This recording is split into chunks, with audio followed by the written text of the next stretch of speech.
Howdy friends, and welcome to The Average J.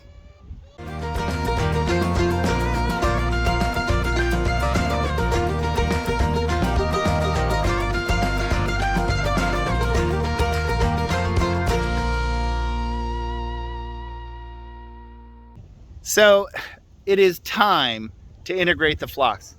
There's already in the background. We brought them out today because it's a nice day. I want to say it's like 55 degrees, light breeze. It's very nice. But we decided today to go ahead and integrate our black Australorps with all of our other flock. I'm looking to that side because they're right over there. See? And we've had a little bad luck in the past couple of weeks. We lost 6 of our black Australorps. Well, there goes Coral. She's very happy with herself. Must have laid an egg, but it's time. They're 4 months and 3 weeks old, so we're going to go ahead and put them together. Actually, I did it about an hour ago, and let me show you the work that we did. So to keep the older girls occupied, what I did was I turned over all the dirt. I took a shovel, and I turned over all the dirt in the secondary run, and in the primary run, you can see I did about, a third of it. And what that did was it took away established dust bath areas so nobody gets territorial. And as you can see, they're scratching. They're looking for worms. They've gotten so many worms so far. So I put an extra roosting bar in. This was not there previously. And I have another platform over there. I'm going to put 2 things of water. One right here and one right here. And I also put a flock block. If you look, the girls are going crazy on a flock block because it keeps them busy. Has seeds and corn and all chicken goodness. I don't even know what's in it, but and I put a branch in there.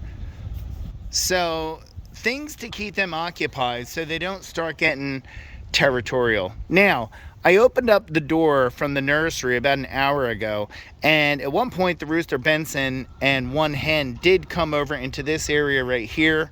But Harriet, of all birds, she's right in the back.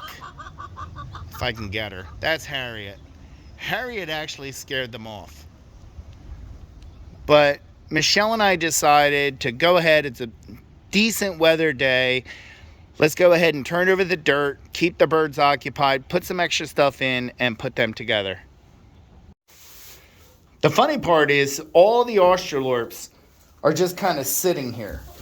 They're not kind of wandering. Like I said, I opened up the nursery door, and there's food here. There's food and water back there, and I'm going to put the water outside soon for all of them, but I'm just wondering where they're going to go from here. Are they going to decide that they just want to sit here and sleep here? Not really sure. And Benson, he was the first one into the other side. He's out here in the nursery. He's so beautiful and so big. Hi, Benson. Hi, Benson. He is a beautiful rooster. My goodness. And he's just finding his voice and learning how to crow. So in the morning, he has been kind of, come on, you can come out. He has been learning how to crow, but look at the size of him compared to the hens. He has grown up so big, and I'm hoping that he protects them.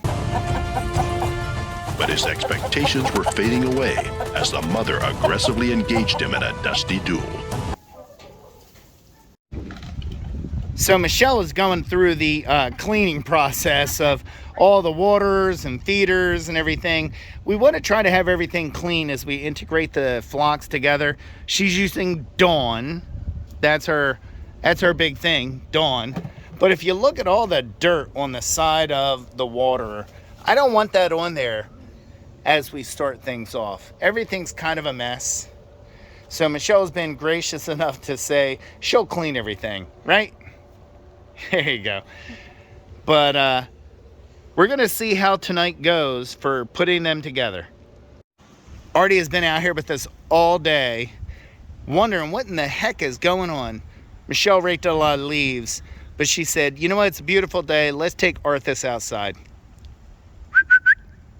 See, he looks around because my father whistles like that when he comes over. He looks for my dad when I do that. Guessing that the birds were pretty thirsty because as soon as I put the water in, they all ran to it. Not all of them, but a lot of them ran to it and getting some fresh water. All right, so water bowl number 1, they're still working on the flock block. And water bowl number 2. That's Broody Girl that's making all that noise. Yeah, she's a very loud chicken. This piece of wood is a piece of driftwood that we got from one of our walks. If you look back in our videos, I'll actually link it down below. We went for a walk at National Park, and down near the beach, there are a bunch of pieces of driftwood. And we got this during one of our weekend walks, but putting it in some cinder blocks and giving them something else to get off the ground. The next day. Okay. Well, we went ahead and gave them overnight. And I came out this morning to see if there were any problems. And when I let them out, in the coop, there was no messing around. It was pretty good. Like, they were all just standing there. I kind of peeked in. Nobody messing with each other. Why can't we all just get along? And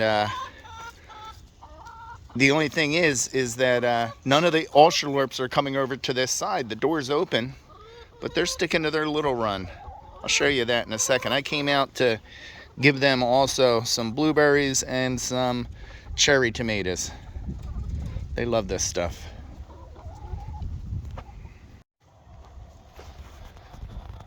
There they go out to the tomatoes and the blueberries.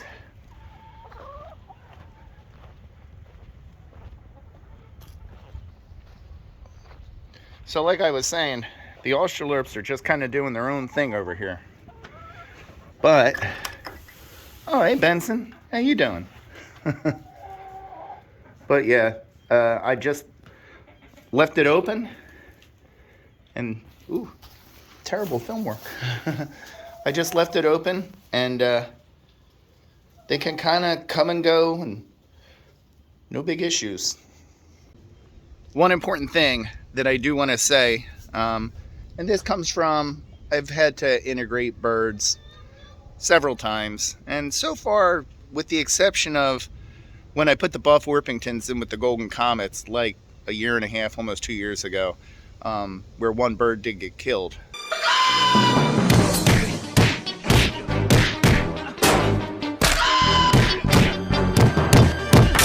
Other than that, I had pretty good luck, but you know, I've learned some things along the way. Number one is keep them occupied, keep their brains going. That's why, you know, we put the flock block in there and the extra bar for them to sit on, a branch.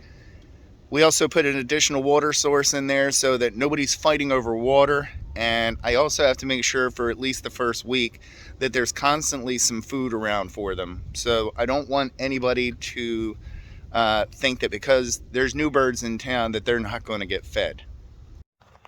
Well, this is the first crossover I've seen. Looks like one of the Buff Orpingtons is in with the Australorps. Still no Australorps outside. By the way, it's about, a little after 10 o'clock. So, looks like a little getting along over here. There's Emmy. All right, well, this is a positive sign. That is Onyx in there with them.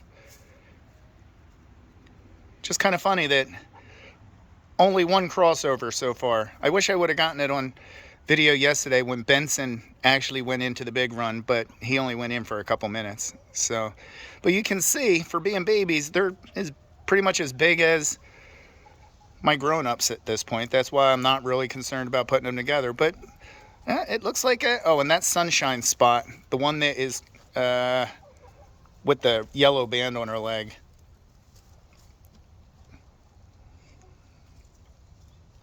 A little bit of harmony. On that note, I guess we're going to go ahead and close out the video. So they're integrated. Seems to be peace. Fingers crossed. Say a little prayer to God to keep the chickens safe and not let it be a mess. But that is it on how to integrate a flock. Maybe not necessarily a how-to. I threw a couple of how-tos in there, but I just kind of want to show you putting my 2 flocks together. I hope now that they start laying eggs, because the egg production still on my regular girls is not fantastic. So start laying eggs. Start laying eggs, girls. Oh, there's Benson peeking his head out. But thank you very much for taking a little bit of time watching. Like and subscribe. Have a great day. Bye.